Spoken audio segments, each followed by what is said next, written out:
Oh, just forget about it. Waste of fucking time. Earthbound with much worse graphics, shit music, trash combat, dialogue is absolute cringe. I should have reviewed The Coffin of Ende and Laylee instead. Fuck.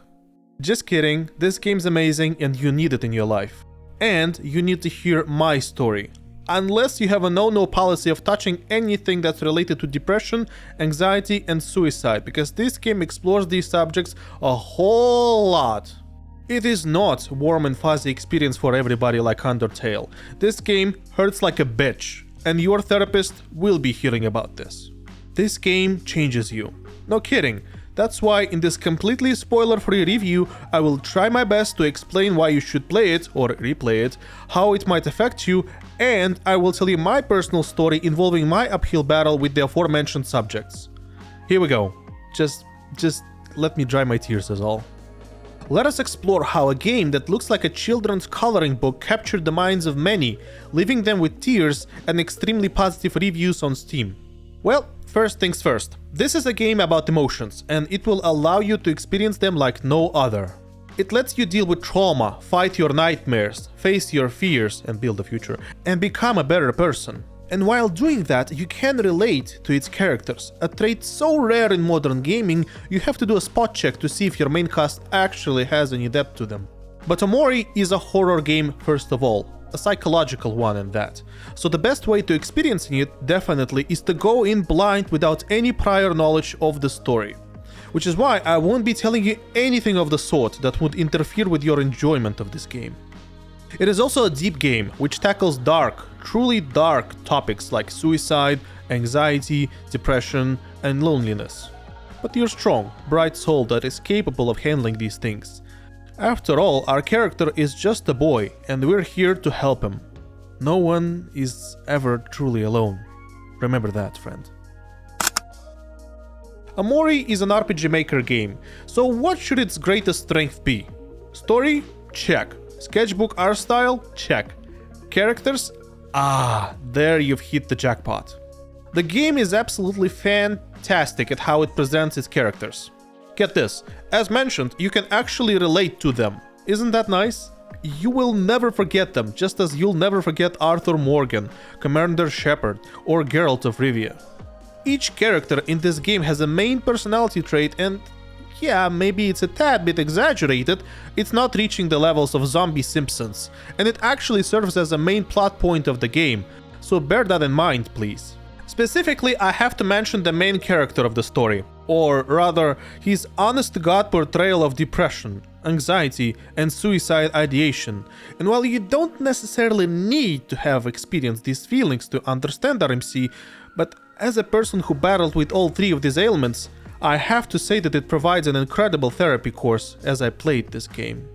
I'm not going to pretend like this game can give you depression or cure it, but I am saying that mental health awareness, talking about suicide, depression, and anxiety actually lower your chances of suicide and falling into an even bigger depression hole and suffering from even heavier bouts of anxiety. This is all scientifically proven, by the way. It isn't "it was revealed to me in a dream" kind of bullshit. All I'm saying is that sometimes a little game in the right place at the right time is all we need to realize our own patterns that we exhibit. For example, Undertale taught me of the importance of friends and determination, and this game taught me the importance of therapy and sharing your load with someone you trust, someone you care about. It can be your friend, your priest, your therapist, your parent, it can even be your pet. Hell, in my case, it was the latter. I constantly talk to my dog Tommy. I'd like to think that he understands everything I say, but he probably doesn't, and I made it all up. But hey, guess what? It's working. Sharing is caring. Please consider writing about your troubles in the comment section. I promise to answer to every single comment myself. And when first playing this game, everything seems happy and cheerful at the first glance. You never know where these dark topics which I mentioned earlier will rear their ugly heads. Slowly, but surely, you will gather all the pieces of the dark side of things, which is the leitmotif of the story. So, this way, we get a mystery ahead of us, which is ever so satisfying to solve. That said, mystery will allow for much room for speculation, while you're still grasping at straws, trying to solve the ever-present enigma. But the further you go along through the story, the clearer the picture gets. The build-up is simply amazing, collecting all the evidence and presenting a clear mirror that the game extends to you while smiling slyly. And although I wish I could have just stayed in the initial level, be merry and happy, but life is pain. You'd be well to remember that. But that doesn't mean it won't get better. It will, but you have to fight for it. Real hard sometimes when all seems lost. Here's a commonly shared opinion that you can still disagree with. Gameplay of Omori is kinda mid. It doesn't add much to the original RPG Maker turn-based formula, so it has to rely on interesting story and presentation above all. The most interesting part of the gameplay is battles, which are still repetitive and somewhat simple. And aside from combat, we got our run-of-the-mill walking, running, and interacting with the environment. Here, you utilize party members to perform Pokemon-like special abilities, which all boil down to that one HM01 cut move. It's how you traverse through obstacles. Nothing special here, too. You just tag your characters out and decide which one to use in this specific situation. That's all. Aside from that, we can take side quests and do some easy to mid-level puzzling. Puzzles are necessary to progress through dungeons, but some puzzles, it seemed to me, were created just to be an extra fluff to pad out the playtime. Speaking of playtime, I have to mention pacing. It's all over the place. It can be finger snapping bam bam lightning fast, or it can drag out as slow as possible. It can be either long unskippable events or verbal diarrhea of NPCs that you happen to initiate a conversation with, etc, etc. I mean, the pacing isn't as bad as in Final Fantasy XV, thankfully, but it could be better, all I'm saying. The worst part that you can become a casualty of is the beginning of the game. First couple of hours are the most confusing. The story is really messy and all over the place, but after a while, it just clicks. So please, have some patience and give this game a fighting chance. Speaking of fighting, let's consider combat for a second. The combat system in Omori is akin to that of Undertale, another game that handles depression and friendship extremely well. It's a turn-based RPG, which I'm not honestly a huge fan of, but I understand why it has to be here regardless of what I think. This game, somehow, makes it work. There's a huge variety in combat moves and tactics that you can employ, all the while not forgetting about the main theme of the game: emotional states. So, emotional states are varied for your characters and enemies, which add another dimension of complexity to the game. There are 3 emotions that you can experience: happy, angry, or sad. Just as you might have guessed, they affect your stats like this. Happy increases your luck and speed, angry increases attack but lowers your defense, sad will up your defense but decrease your damage. These emotions work in a classic damage triangle. Happy beats angry, angry beats sad, sad beats happy, so keep these 3 in mind. And on top of that, there are skills and equipment that you can bring to the battlefield. Unlocking them requires progressing through the story, of course, but it's worth it. The game, to my great joy, rewards you for exploring it. Finally, there's another RPG Maker game that tells you and lets you explore it just like you thoroughly explore Black Souls. Another RPG Maker game that doubles down on depression and anxiety. But we're not here for Alice. We're here for Mr. Omori. Difficulty is average in the first half of the game, but it does become harder as the story unravels. By that time though, you should have firm grasp of the game's mechanics and good equipment if you ever bothered to explore the world, that is. And here's what I think about it. If you found a strategy that works, meaning a scheme that allows you to win battles with incredible ease, there is absolutely no point of trying to experiment any further. Things are already pretty much in your favor, and you're clearing the most dragged out content in the game that prevents many people from calling this title a masterpiece. Overly numerous battles that exist to simply pad the playtime. I've talked about the mechanics, the storytelling, the emotional system, all the technical reasons why Omori works as a game. But none of that really explains why I'm sitting here still thinking about it. Why this particular game hit me like a ton of bricks when I've played hundreds of RPGs before. Trust me, I've been eating well up until this point. After all, video games help me to cope with my depression. To understand that, I need to get personal for a minute. And look, I get it. You might just be here for a game review, and that's totally fine. If you want to skip this part, here's the timestamp to go if you want to continue your emotion-free ride. But If you want to understand why I'm so passionate about this particular game and why I think it might matter to you too, stick around. You probably don't know this about me, but in real life, I'm a conference interpreter. Remember that, it gets important later in the story. That basically means I get to work with different topics and different crowds almost every week. There's your gold mining conference or a bartending competition, and there's motion picture festival. You get the idea. One of my main clients is a certain association of psychologists, and there's a little tactic called self-disclosure that they employ. When you use it, you basically go, "Hey friend, me too. You are not alone in this problem. I also was severely depressed, suffered from anxiety, and even expressed some serious suicidal ideation in my life. And now that I'm all better, let's find out how to help you." It works wonders, and many therapists use it in their practice. Here's my self-disclosure. I suffered from severe depression for the most of my life and had legit suicide urges since I was 16. I won't go deeper into details as they would only sour your mood, but let me tell you this. My life was full of misery ever since the 5th grade, when I became a subject of bullying. It had a profound and weird effect on me. I learned not to trust anyone and to learn how to lie incessantly. I became a compulsive liar. Lying, as you know, is a defense mechanism. It is designed to build walls between you and the people and to manipulate them when necessary. I'm not proud of it, but I did both. This resulted in me suffering from various ailments throughout my entire life before I went into therapy. But up until that point, my life was dictated by the social anxiety and depression which prevented me from seeking such vital things in life as friendships, love, support, and untapping my true potential. I only wanted to be left alone and be in some place where I wouldn't have to interact with people at all. Somewhere alone, sterile, dark, safe. Sounds familiar? Am I touching any nerves? But never mind that. The big question is, why did I become a conference interpreter of all things? Easy, because I don't believe in an afterlife. Weird answer, but let me explain. I am well aware of my mortal coil and the life expectancy that of a Russian citizen might have. Not a lot of time, but still a lot to do. So, after barely graduating from college, I thought to myself that if I actually went along with my disabilities and ailments some more, I would have never become truly happy. Quite the opposite. After graduation, suicidal ideation became a thing of habit, and depression was gnawing at me like the cancer would devour its victim. I thought I would be free after school, and then after college. But I wasn't. It followed me. So I decided to give myself a last chance. Truly last one. I promised that I would give myself 3 more years to live. No more. 2 years would be spent on graduating a master's degree of my choosing, and I lucked out there.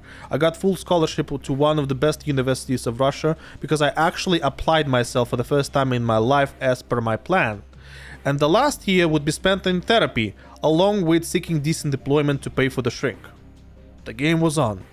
The thing that everyone tells you that is absolutely true is that time fucking flies, man. One day you'll be outside playing with your mates, and you will never know that it will be the very last time you play together before life scatters you across the globe. Cruel, but such is life. 3 years is a minor fucking footnote in the garage book that is your life. So the first 2 years flew past me like the wind. Poof, now it's gone. What else changed? Well, I started practicing what's called in psychotherapy an opposite action. It's when you desperately want to cling to your instincts and old habits in times of stress, but instead you do the exact opposite. After all, I thought to myself, I'll be dead in 3 years. Why should anything matter? Might as well try doing stuff while I'm still alive and young. So, I became a class monitor and started volunteering in my spare time. It was difficult. Depression didn't go away. Suicidal thoughts were still with me as always. But somehow, I found strength to do more. Be more, strive for more. Now that was new. And then came the most difficult year. Therapy year.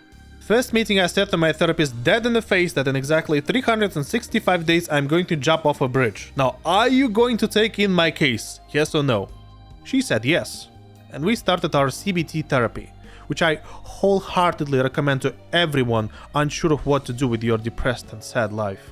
After some time, coupled with antidepressants, in a year, I was a new man. confident in my abilities, interested in building my love life, striving to make friends all around me. I was changed. And so can you. Please consider therapy if you ever need support and help in your life. It worked wonders on me, and I'm going to tell you, it will get better. I'm sure of it. But only if you try. What I wanted to tell you with this story is the fact that if you ever feel like you're stigmatized, or you're a subject of bullying, or suffer from depression or anxiety, know this. It's not the end of the world. Life will get better, but only if you take control over it. Go to therapy, confide in your friend or a parent, although mine didn't believe me. Practice opposite action, and don't be afraid of risking things. Take a break from daily gaming, chat with a person you like, hit the gym even if it's just 10-minute jog on a treadmill, read something that isn't a synopsis for an anime show, pick up a guitar, do whatever. Chances are you'll find someone else who's wavering and struggling just as much as you do. You're not the only one who's depressed, or suffers from abuse, or is a subject of bullying. There are millions of us. Millions. And trust me, on the opposite action.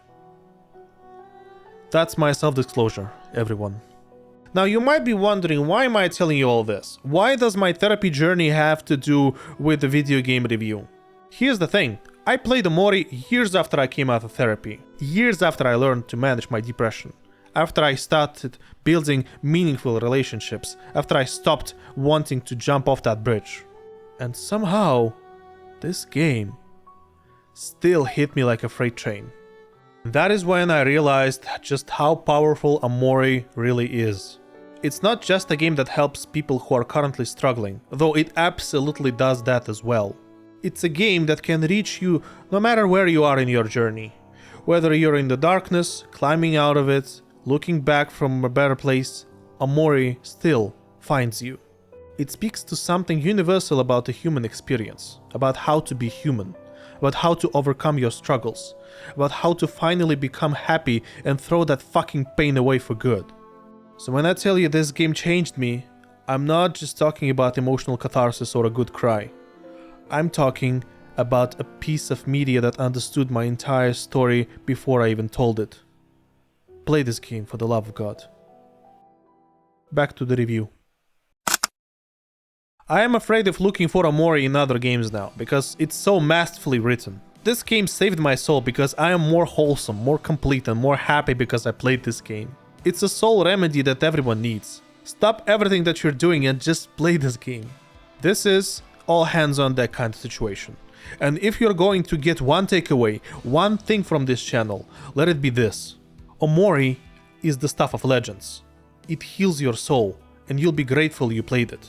Even if it's going to make you sad in the end. Because it's okay to feel sad. You know, a sign of a good game is the enjoyment you get out of it. But a sign of a great game is the feeling of void and that you can't get this game out of your head any which way you try. It haunts you, but in a good way, as a reminder to pay attention to your mental health, which is so goddamn important you have to be a complete shithead to ignore it. It's a journey that explores the question of what it's like to be human. Fragile, weak, depressed, lonely, full of anxiety, suicidal self who is trying to survive just another day, which is full of misery and hopelessness. It knows of your pain, and it calls for you to alleviate your ailment. Because even if the people on Steam reviews are claiming that this game bestows them with mental illness, you should still walk this path, because no other game will influence you the way this game will. And you know what? People are fucking stupid. Because they, for reasons unknown to me, romanticize and idolize mental illness nowadays. Friend, are you telling me that in order to enter a cool kids club I have to be bipolar and suicidal? Huh? Fuck glamorization of mental illness. It's mental health that needs to be promoted. This review is mental health advocacy that is trying to reach wide crowds, because I genuinely believe that my story can influence you like this game can. Omori is an unbelievably hurtful commentary of the modern state of affairs. It teaches us how easily the balance of friendship can be warped, and how quickly the life moves on and what to do with it. Man, time fucking flies. So fast. And I hate it so much. But thank you, Omori, for showing me that I need to still care about it. Otherwise, I'd be deep down in my depression hole with my suicidal thoughts and anxiety every time I need to make a phone call or go to work. Peer pressure, troubles at home, painful conformity to the society, it's all there, waiting for you to be explored fully. All of it incredibly well written and poignant. Its subtext and subliminal messaging are on another level. You seriously just need to stop and appreciate this game once in a while. It's that good. So here's my final verdict. Omori is a masterpiece. But it's not for everyone. And that's okay. If you're in a dark place right now, maybe save this one for later when you've got some support around you. But if you're ready for a game that's going to challenge you, change you, and maybe even help you understand yourself better, then yeah, absolutely go play this game. Hell, it's way better than losing yourself in mindless Dota 2 matches or Counter-Strike competitives, while you can actually solve your mental health issues wholesale in this 30-something hours adventure. I give Omori a solid 9 out of 10. It's not perfect, some pacing issues here and there, and the combat can feel a bit repetitive. But what it does right, it does so incredibly right that those flaws become minor inconveniences. Okay, look, I'm not going to sit here and tell you that a video game is going to cure your depression or solve all of your problems. That's not how life works. But what I will tell you is that sometimes, when you're feeling like you're the only person in the world going through something, finding a piece of media that says, hey, I see you, friend, I understand you, and you're absolutely not alone. Now that can be everything. And fuck, I remember bawling at the Azrael Dreamer fight. It was everything for me that time. And this game, likewise, can become everything for you. Omori gave me that moment. That powerful moment when my heart cried from both joy and sadness. Maybe it will give you one too. And if you're struggling with anything I talked about today, depression, anxiety, suicidal thoughts, whatever it is, please talk to someone. A friend, a family member, a therapist.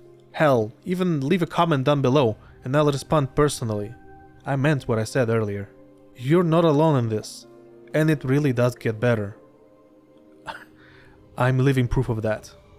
Take care of yourself out there, and I'll see you in the next one.